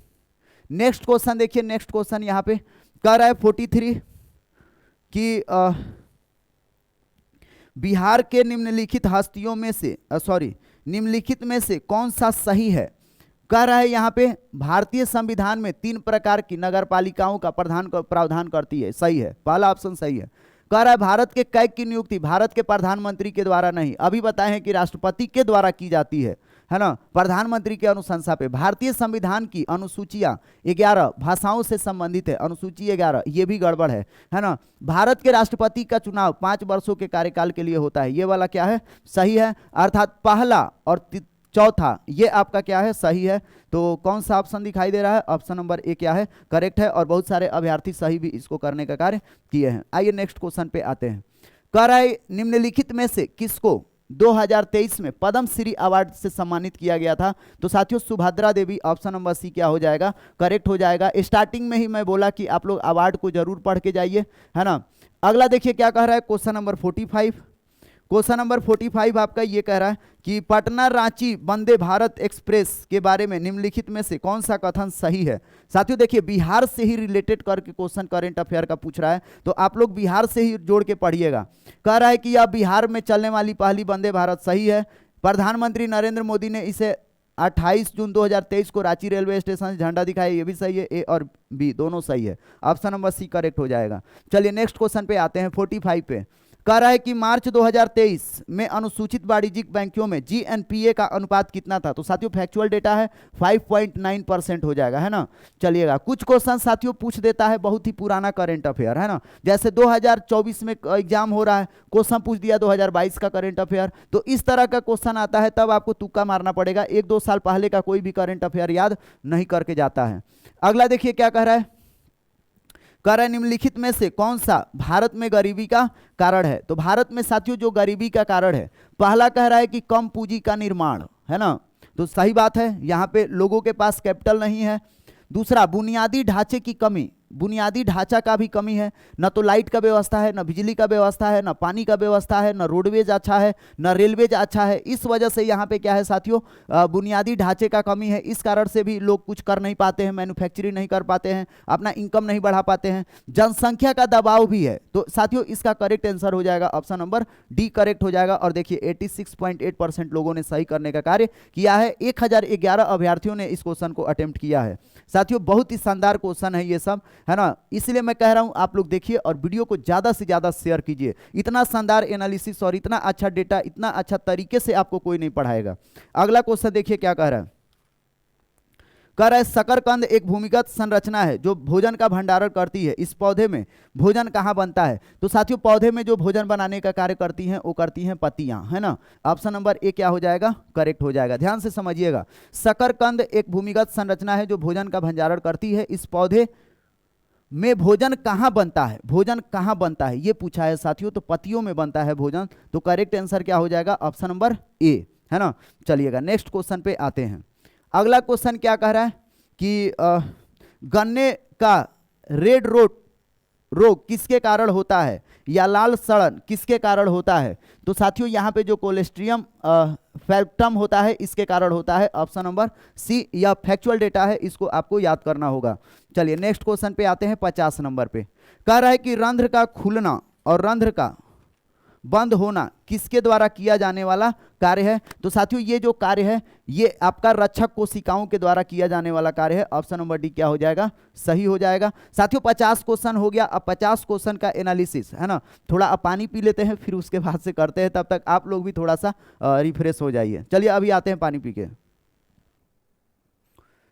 तो चलिए साथियों अब हम लोग स्टार्ट करते हैं 51 से, है ना। देखिएगा पहला सवाल ये था 51 वाला, प्लाज्मा झिल्ली शब्द किसके द्वारा दिया गया था। तो साथियों यह फैक्चुअल डेटा है। तो प्लाज्मा झिल्ली जो दिया गया था, दो साइंटिस्ट थे, एक थे नगेली और एक थे क्रैमरी, इन्हीं के द्वारा यह क्या किया गया था, दिया गया था। अगर मैं बात करूं कि प्लाज्मा झिल्ली का कार्य क्या है, तो साथियों यह कोशिका का बाहरी परत होता है जो कोशिका को बाहरी वातावरण से क्या करता है, अलग करता है। जो भी पोषक पदार्थ को इन कराना रहता है कोशिका के अंदर, यह प्लाज्मा झिल्ली इन कराता है, और कोशिका के अंदर का जो अवशिष्ट मटेरियल है उसको यह बाहर निकालने का कार्य करता है। यह कोशिका का बहुत ही महत्वपूर्ण कोशिकांग है। साथियों आपको बता दूं, जो कोशिका का कोशिकांग होता है उसमें माइटोकॉन्ड्रिया शामिल है, उसमें एंडोप्लाज्मिक रेटिकुलम शामिल है, उसमें न्यूक्लियस शामिल है, गोल्जी बॉडी है, राइबोसोम है, लाइसोसोम है। यह सब कोशिका के महत्वपूर्ण कोशिकांग है जिनको अलग अलग जिम्मेदारी दिया गया है कोशिका में कार्य करने के लिए। जैसे एंडोप्लाज्मिक रेटिकुलम है तो इसे कोशिका का कंकाल कहा जाता है, राइबोसोम को प्रोटीन का फैक्ट्री कहा जाता है। साथ ही साथ जो कोशिका का केंद्रक होता है उसे कोशिका का हम लोग मस्तिष्क भी कहते हैं। केंद्रक के अंदर ही केंद्रिका होता है और उसके अंदर होते हैं आपको क्रोमैटिन धागे, जिसमें आपको डीएनए और आरएनए भी पाया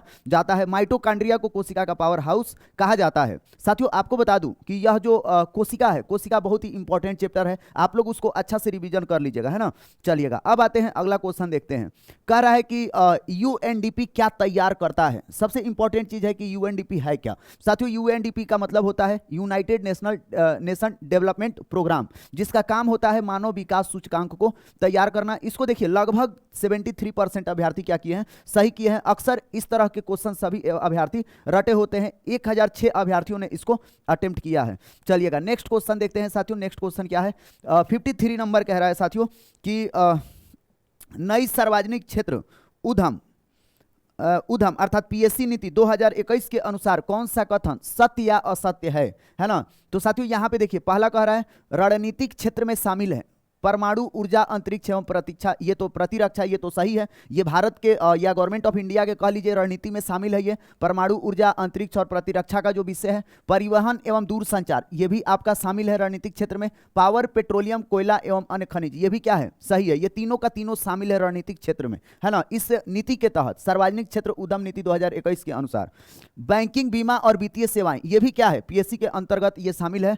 सिर्फ एक सरकारी कंपनी को रखा जाएगा, ये वाला साथियों पहला वाला क्या है, सत्य है। दूसरा कह रहा है सिर्फ एक सरकारी कंपनी को रखा जाएगा, अवशिष्ट को विलीन या निजीकरण या बंद कर दिया जाएगा, ये साथियों आपका गलत है। तो इसका करेक्ट आंसर हो जाएगा केवल एक सत्य है ना, केवल एक सत्य है, दो क्या है, असत्य है। ऑप्शन नंबर ए क्या हो जाएगा करेक्ट। 33% अभ्यर्थियों ने इसको सही करने का कार्य किया है। अब आते हैं नेक्स्ट क्वेश्चन पे साथियों। ये मैथ का क्वेश्चन है। मैथ का क्वेश्चन मैं ज्यादा एक्सप्लेन नहीं करूंगा, फटाफट मैं कर देता हूं। मैथ का और इंग्लिश का और हिंदी का साथियों ये आप लोग खुद कर लीजिएगा, है ना। चलिएगा वैसे मैं इसको बता देता हूं, है ना, मैं फॉर्मेट तैयार कर देता हूं। कह रहा है एक आयताकार मैदान का क्षेत्रफल उसकी लंबाई और चौड़ाई के योग का 15 गुना है। कह रहा है कि आयताकार मैदान का क्षेत्रफल, तो आयताकार मैदान का जो क्षेत्रफल होता है वह होता है लंबाई गुणे चौड़ाई करेंगे ना साथियों, तो ये होता है आयताकार लंबाई का क्षेत्रफल, है ना। अब आयताकार मैदान का क्षेत्रफल, अब कह रहा है कि जो आयताकार मैदान का क्षेत्रफल है उसकी लंबाई और चौड़ाई के योग का 15 गुना है। तो यह जो क्षेत्रफल है ना साथियों, ये इसके लंबाई और चौड़ाई के योगफल का कितना गुना है, 15 गुना है। ये आपका सटीक फॉर्मेट हो गया। अब इसी चीज को आपको बनाना है। कह रहा है कि यदि उस मैदान की लंबाई 40 मीटर है तो उस मैदान का चौड़ाई कितना होगा, अर्थात एल बराबर दे दिया है 40 और बी बराबर आपसे क्या कर रहा है, पूछ रहा है। तो एल का मान रख दीजिए यहाँ पे 40, तो 40 रखेंगे तो 40 भी हो जाएगा, और यहाँ पे रख देंगे एल का मान 40, तो 40 प्लस बी इंटू में हो गया 15, है ना। अब मल्टीप्लाई कर दीजिए 40b बराबर इधर इसका गुणा करेंगे तो ये हो जाएगा 600, आप प्लस ये हो गया 15b। अब साथियों इसको इधर लेके आएंगे तो ये हो जाएगा 25b बराबर 6 × 100 कर दीजिए 600 को, ताकि काटना आसान हो जाए। तो 25 चौके 100 और 6 × 4 करेंगे तो 24 मीटर आ जाएगा, है ना। जो पूछा था आपका चौड़ाई कितना होगा, तो 24 मीटर। ऑप्शन देख लीजिए कौन सा सही है, ऑप्शन नंबर ए सही हो जाएगा। चलिए नेक्स्ट क्वेश्चन पे आते हैं। कह रहा है मानव बलि प्रथा निषेध करने के कारण अंग्रेजों के विरुद्ध विरोध करने वाली जनजाति का नाम बताए। तो साथियों ये खोंड जनजाति था। ऑप्शन नंबर बी इसका क्या हो जाएगा, करेक्ट हो जाएगा। लगभग 36.6% अभ्यर्थियों ने इसे सही जवाब दिया है। अब आते हैं साथियों यहाँ पे अगला क्या कह रहा है क्वेश्चन, देखिएगा क्वेश्चन नंबर कितना है, क्वेश्चन नंबर 56। ये कह रहा है कि नहीं 56 है ना, कह रहा है कि निम्नलिखित में से सही उत्तर का चयन करें। आधुनिक भारतीय सिक्के सांकेतिक सिक्के, आधुनिक भारतीय सिक्के सांकेतिक सिक्के हैं। तो सांकेतिक सिक्के हैं आधुनिक सिक्के, ये साथियों क्या है, सही है। कह रहा है कि उत्तर का चयन करें, सही चयन करना है। तो आधुनिक भारतीय सिक्के सांकेतिक सिक्के हैं, ये सही है। क्यों प्रोनिकल धातु का उपयोग पिघलाने को हतोत्साहित करने के लिए किया जाता है, यह भी क्या है, सही है। सिक्का निर्माण अधिनियम 2011 सिक्कों को पिघलाने पर रोक लगाता है। तीनों का तीनों सही है साथियों, अर्थात 1, 2 और 3 इस तीनों क्या हो जाएगा, इसका सत्य हो जाएगा। 44% अभ्यर्थियों ने इसका सही जवाब देने का कार्य किया है। यहां पे देख लीजिए साथियों, फिर मैथ का सवाल आ गया, है ना। कह रहा है कि 5 लड़कों का औसत उम्र 16 वर्ष है ना। तो कुल लड़कों का औसत उम्र कितना हो जाएगा, तो 5 × 16 कर दीजिए, कितना हो जाएगा 80। 5 लड़के हैं, एक औसत उम्र का मतलब क्या होता है, जो बीच का होता है ना। तो 5 लड़कों का औसत उम्र 16 है, मतलब 16 करके 5 अभ्यर्थी हैं, तो 16 × 5 = 80, सबका योग हो गया 80। अब कह रहा है जिसमें से 4 लड़कों का उम्र 16 वर्ष 3 महीने है। ध्यान दीजिएगा, 5 का उम्र 80 एवरेज जोड़ा जा रहा है, पांचों का एवरेज जोड़ दे रहे हैं तो कितना हो जा रहा है 80। ऐसे 16 साल के सभी अभ्यर्थी हैं। अब कह रहा है कि 4 लड़कों का जो औसत उम्र है कितना है, 16 वर्ष 3 महीना। तो 5वां लड़का का उम्र क्या होगा, तो साथियों जो 16 वर्ष 3 माह के 4 लड़के हैं ना, इनका टोटल योग निकाल लीजिए कि ये इनका योग कितना हो रहा है ना। तो देखिएगा 16 वर्ष 3 माह 4 लड़कों का औसत उम्र है, तो 16 वर्ष 3 माह को भी वर्ष में बदल लीजिए, तो 12 से भाग दे दीजिए, वर्ष में बदल गया। 3 माह का मतलब हो गया 1/4 वर्ष, है ना। तो 16 वर्ष और 3 माह मिला के सही हो जाएगा 16 सही 1/4 वर्ष, है ना। चलिएगा अब इसको फ्रैक्शन में कर लीजिए, तो 65/4 वर्ष हो गया, कितना 65/4 वर्ष।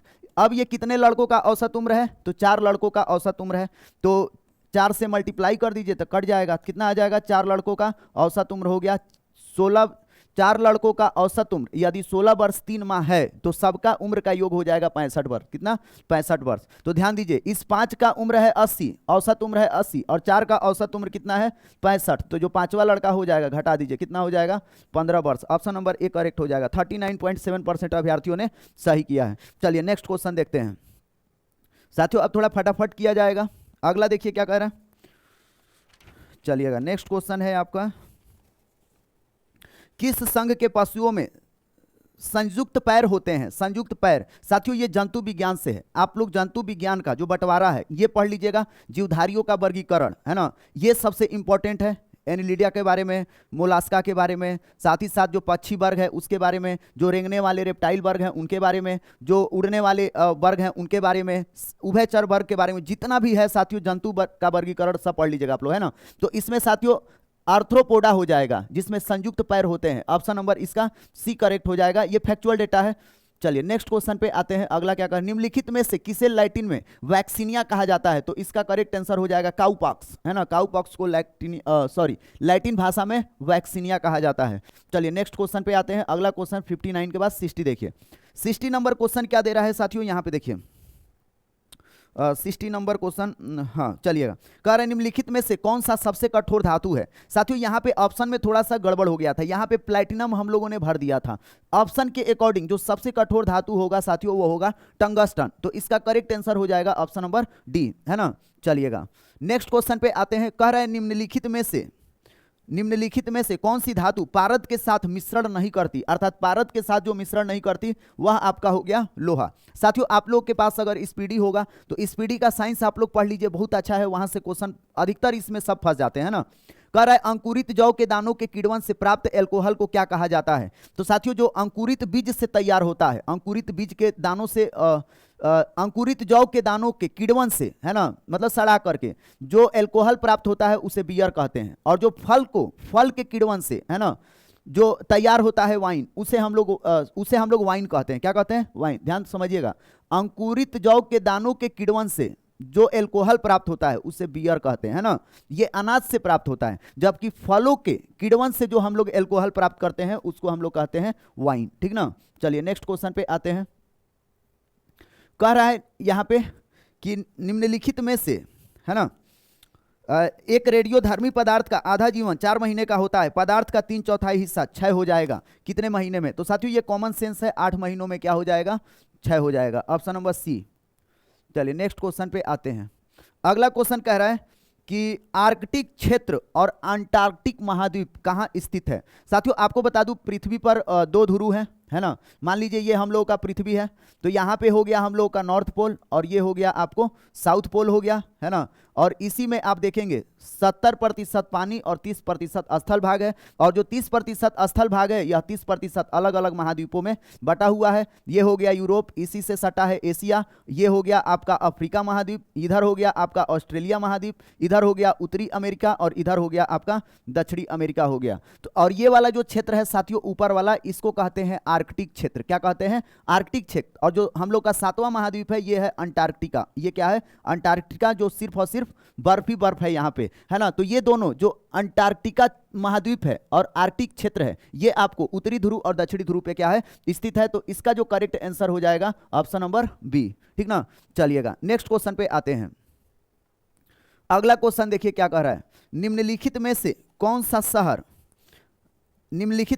से शहर जहाज निर्माण से संबंधित हैं, है ना। तो साथियों जहाज निर्माण से संबंधित एक हो गया आपका एंटवर्प हो जाएगा, है ना। इसके बाद से ट्राई स्टे हो जाएगा और ये एक आपका हैमनबर्ग हो जाएगा। साथियों ये यूरोपियन कंट्री के शहर हैं, है ना। ये वहां से आप देखिए, आप लोग वर्ल्ड हिस्ट्री को भी पढ़ के जाइए, वहां से क्वेश्चन बहुत ज्यादा पूछे जा रहे हैं। वर्ल्ड हिस्ट्री में आप लोग फर्स्ट वर्ल्ड वार पढ़ लीजिए, सेकेंड वर्ल्ड वार पढ़ लीजिए, है ना, चाइनीज रिवॉल्यूशन पढ़ लीजिए, अमेरिका का रिवॉल्यूशन पढ़ लीजिए, फिर से फ्रांस की फ्रेंच रिवॉल्यूशन पढ़ लीजिए। यहाँ से ये जो 6-7 चैप्टर है ना, यहाँ से क्वेश्चन बहुत ज़्यादा पूछे जा रहे हैं। इटली और जर्मनी का एकीकरण पढ़ लीजिए, ये भी क्वेश्चन लास्ट ईयर पूछा गया है। और जो इंपॉर्टेंट शहर है, ये सब जो शहर है ना, प्राचीन काल में आप देखेंगे, आधुनिक काल में ये सब जो शहर हैं जहाज निर्माण के लिए बहुत ज़्यादा फेमस थे। वर्ल्ड हिस्ट्री का ये क्वेश्चन है, तो इसका ऑप्शन हो जाएगा साथियों 1, 2 और 4। ऑप्शन नंबर ए करेक्ट हो जाएगा, है ना।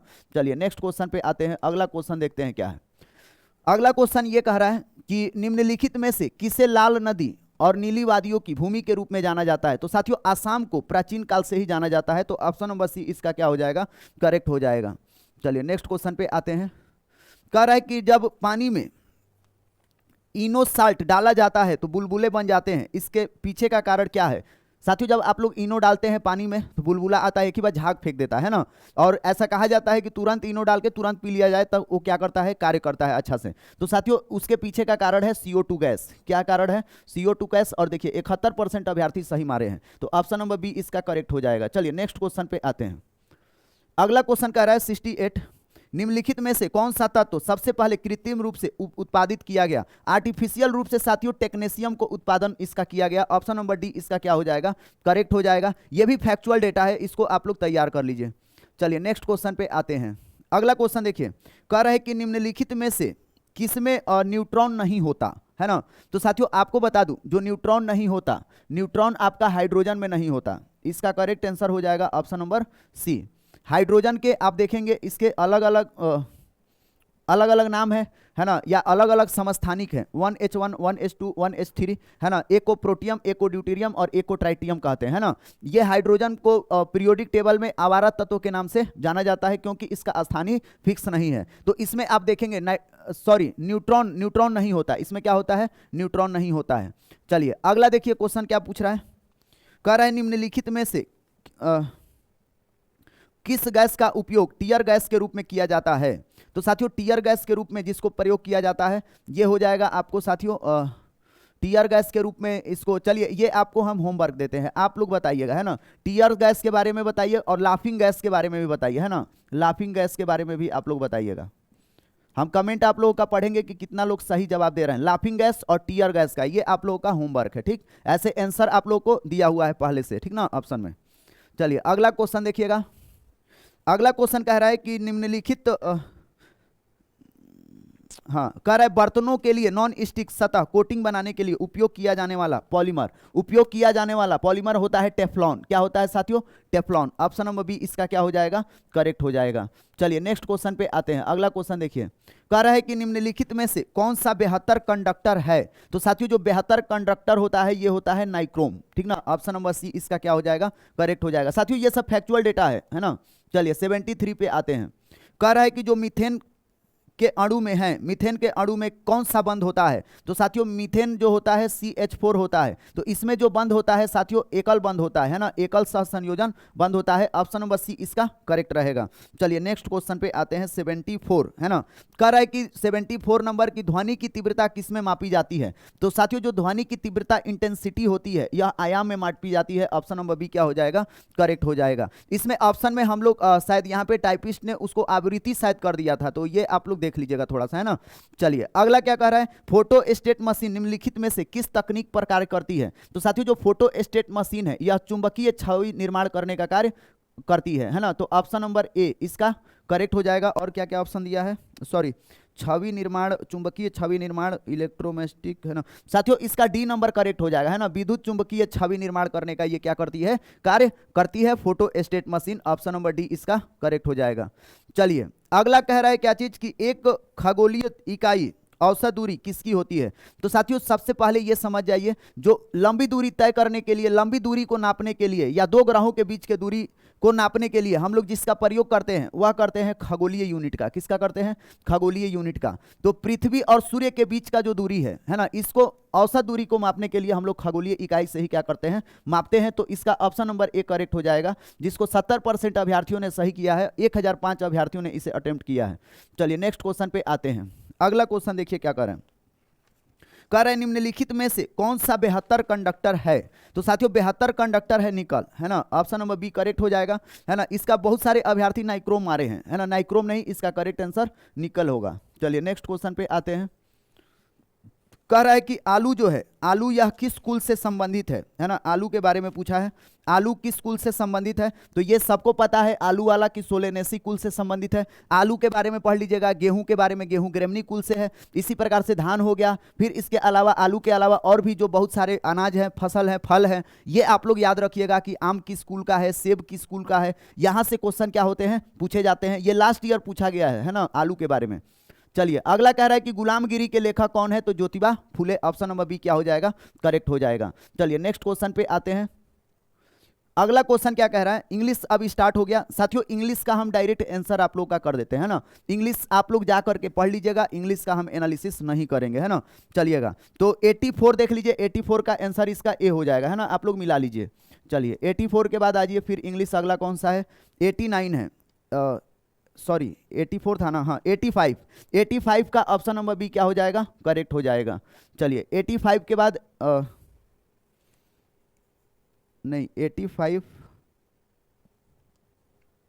हाँ ठीक तो है, ये 82 है ना।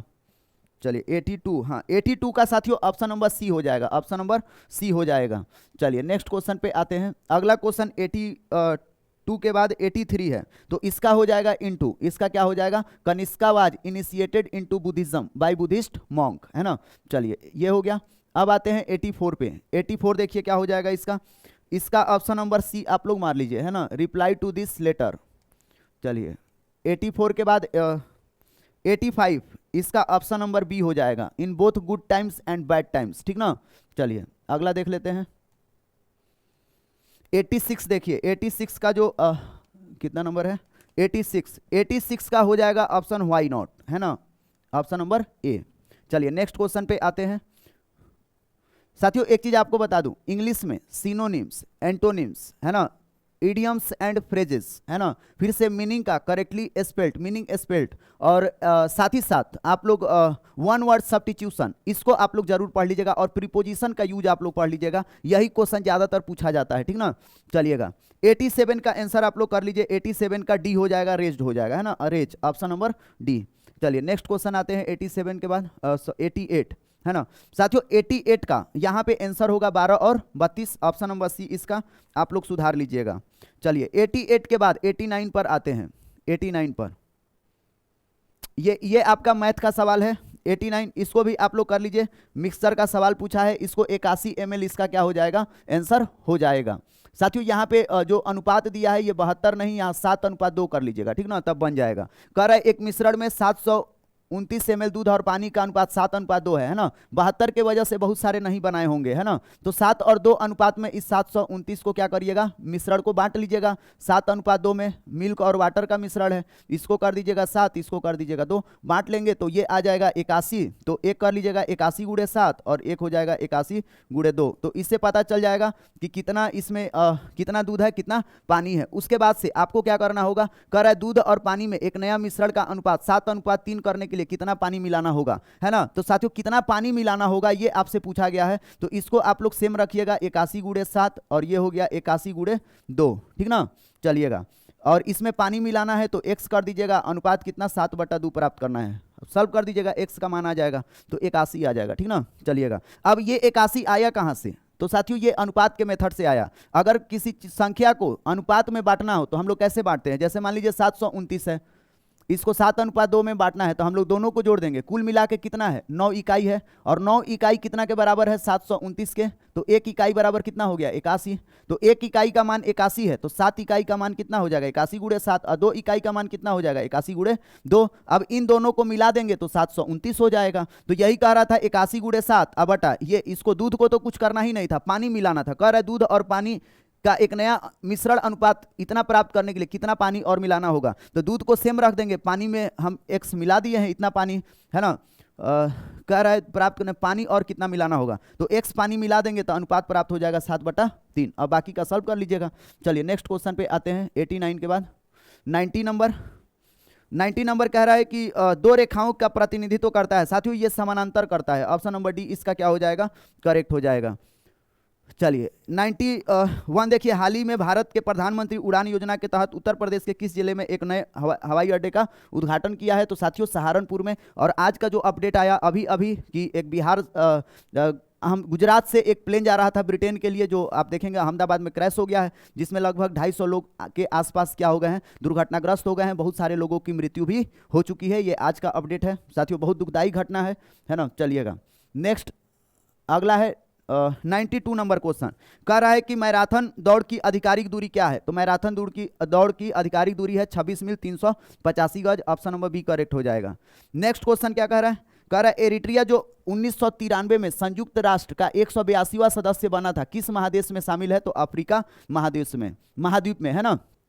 चलिए 94 पे आते हैं। 94 कह रहा है कि किस भारतीय वैज्ञानिक को केवल नोबेल पुरस्कार अपितु भारत रत्न प्राप्त करने का सम्मान प्राप्त है, तो डॉक्टर सीवी रमन को, ये सभी लोग जानते हैं, ऑप्शन नंबर सी क्या हो जाएगा, करेक्ट हो जाएगा। 94 क्वेश्चन हो चुका है, अब मात्र 6 क्वेश्चन रह गया है। कह रहा है कि यहाँ पे ये मैथ का सवाल है साथियों, ये मैथ का सवाल है ना, आप लोग इसका वर्गमूल निकालिएगा, जो शेष बच जाएगा वर्गमूल निकालने के बाद वही आंसर हो जाएगा, अर्थात 81 आएगा। कितना आएगा 81। आप लोग इसका वर्गमूल निकालेंगे ना तो लास्ट में बच जाएगा शेष, अर्थात 81 और जोड़ देंगे तो पूर्ण वर्ग बन जाएगा। ये आप लोग समझिएगा, आप लोग 191 का स्क्वायर करिएगा, है ना। और कह रहा है कि उसमें कितना सेना का एक जनरल इतना में संपूर्ण वर्ग बनाना चाहता है ना। व्यवस्था के बाद कुछ सिपाही बचे थे, कितने सिपाही बचे थे ये पूछा था, 191 का आप लोग वर्ग करिएगा, इसके करीब आप लोग पहुंच जाएंगे, है ना। चलिए नेक्स्ट क्वेश्चन पे आते हैं 95 के बाद 96। चलिए 96 का आंसर आप लोग कर लीजिए 30 - x। चलिए मैथ वैथ आप लोग कर लीजिए तो ज़्यादा बेटर रहेगा। चलिए 97 क्या कह रहा है, हाँ चलिए 97 औसत गति का क्वेश्चन है, इसका 20 किलोमीटर प्रति घंटा कर लीजिएगा। चलिए नेक्स्ट क्वेश्चन पे आते हैं अगला, ये आपका मैथ का सवाल है, इसका भी आंसर टिक आउट कर देते हैं। इसका 80 वर्ष आ रहा है, कितना वर्ष 80 वर्ष। चलिएगा साथियों आप लोग कमेंट कर दीजिएगा सर मैथ और इंग्लिश का भी आप लोग सर एक्सप्लेन करिए, तो हम एक्सप्लेन करेंगे समय लेके। हम चाहते हैं थोड़ा सा समय बचे, समय को बचाना है ताकि दूसरे जगह इसको यूटिलाइज किया जाए, है ना। चलिएगा अगला देखिए, आप लोग कमेंट कर दीजिएगा सर इसका भी एक्सप्लेनेशन कराइए, तो हम कराएंगे नेक्स्ट टाइम से। कह रहा है कि 99 ये आपका रीजनिंग का क्वेश्चन आ गया है, तो इसका correct answer option number B दिया है ना, बी आंसर इसका लगा लीजिए, ठीक। चलिए नेक्स्ट क्वेश्चन पे आते हैं। अगला क्वेश्चन है आपका 100, ये आपका है फिजिक्स का क्वेश्चन है, इसका करेक्ट आंसर हो जाएगा 25 ओम। है ना। तो साथियों ये आपका रहा 100 क्वेश्चन। अब कल टेस्ट 13 जून को होगा, उसको और किया जाएगा। आप लोग डेली एनालिसिस देखिए फटाफट, और ज़्यादा से ज़्यादा वीडियो को शेयर भी कीजिए और टेस्ट में पार्टिसिपेट करिए। आप लोग के एग्जाम का तिथि भी अब क्या हो चुका है, घोषित हो चुका है। तो चलिए अभी लेते हैं विदा, फिर मिलते हैं नेक्स्ट वीडियो में। तब तक के लिए आप सभी को बाय।